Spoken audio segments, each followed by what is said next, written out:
lap 115. One bump, 26 cars destroyed, and only 4 drivers made it out clean. That is what happened at Talladega Superspeedway on April 26, 2026, during the Jack Links 500. Not a fender bender, not a typical Talladega slide. A full-scale demolition derby that wiped out nearly the entire NASCAR Cup Series field in a matter of seconds. Kyle Larson, the defending 2-time champion, finished dead last. Joey Logano, a 3-time Cup Series champion and 3-time Talladega winner, was done before the race even got interesting. And Bubba Wallace, who was leading the race when it all fell apart, walked away with nothing but his second DNF of the season and a lot of explaining to do. But here is the real question nobody is fully answering. Who actually caused this? And what does it say about where NASCAR is right now? Talladega has always been a ticking time bomb. To understand what happened on lap 115, you have to understand what Talladega actually is. This is a 2.66-mile superspeedway where cars run nose to tail at nearly 200 miles per hour, inches apart, in tight pack formations for hundreds of laps.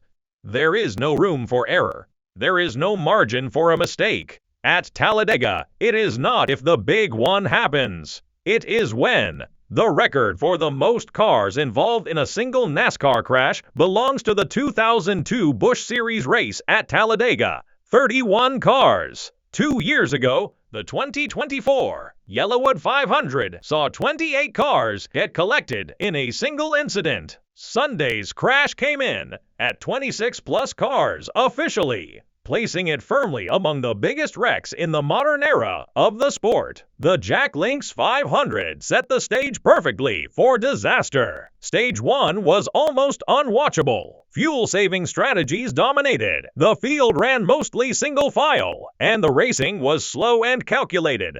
Drivers conserved. Teams played strategy. Nobody wanted to burn fuel unnecessarily, but that also meant that by the time Stage 2 started, the field was loaded, bunched up, and ready to explode the moment someone pushed. Bubba Wallace started Stage 2 at the front of the field. His team had executed a smart fuel strategy in Stage 1, pitting late and coming out with fresh tires and a full tank, which positioned him at the lead heading into the second stage. He was running the middle lane. Ross Chastain was directly behind him, surging forward. Behind Chastain, Ryan Blaney, Austin Cindric, Josh Berry, and Joey Logano were all stacked up in a push train. That momentum was feeding directly into Chastain, who was feeding it into Wallace. At the end of the backstretch, Chastain's bump connected with Wallace's number 23 Toyota.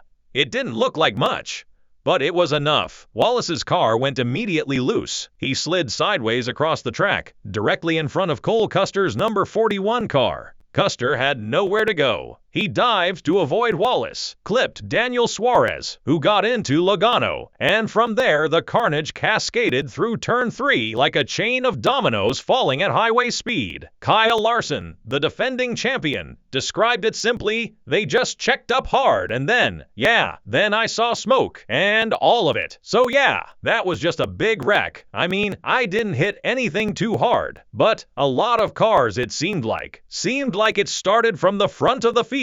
So yeah, unfortunate. Ryan Blaney, who was right in the middle of it, explained what it felt like from inside the car with the wreck. I feel like we all got pinballing off each other a little bit. From what I've seen, we're all bumping, and they were unstable. It turned Bubba to the top, and the outside lane was there, and he got clipped. Just one of those things. It closed tight quick, and we all got pinballing. And we've seen that so many times. You're trying to lift and check, and next thing you know, everybody wrecks. Unfortunate. I hate that we were in the middle of it. I don't really know if there's anyone to blame. We all just started bouncing off each other. The race was red flagged at lap 116 for cleanup. The backstretch of Talladega looked like a junkyard. Only 4 cars made it through completely unscathed. Ryan Preece, Chris Buescher, Christopher Bell, and Ross Chastain, the man who helped set the whole thing off. The list of drivers done for the day reads like the NASCAR Hall of Fame waiting room.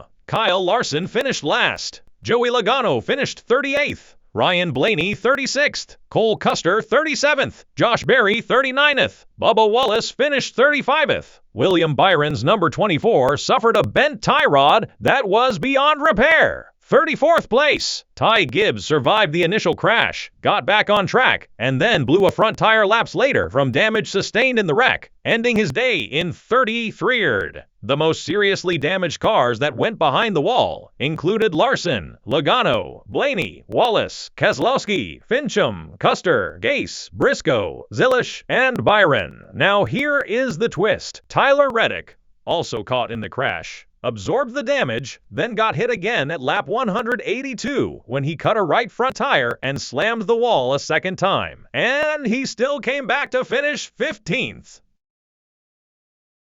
Same morning, Reddick had announced a contract extension with 23XI Racing. He had already won 5 of the first 9 races of the 2026 season, including the previous week at Kansas Speedway. While his teammates' day ended in the wall, Reddick turned a disaster into a points day. That's the 23XI dynamic in a nutshell right now. This is where it gets interesting.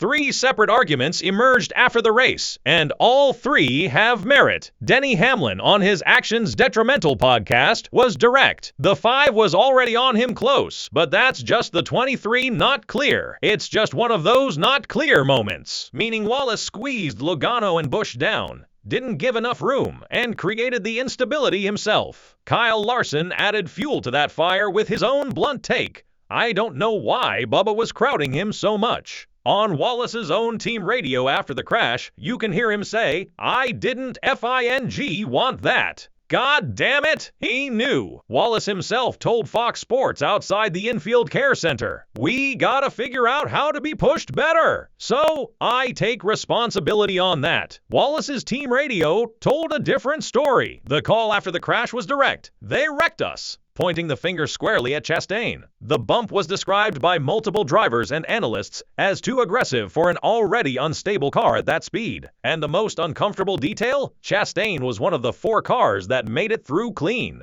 The man who lit the fuse escaped the explosion.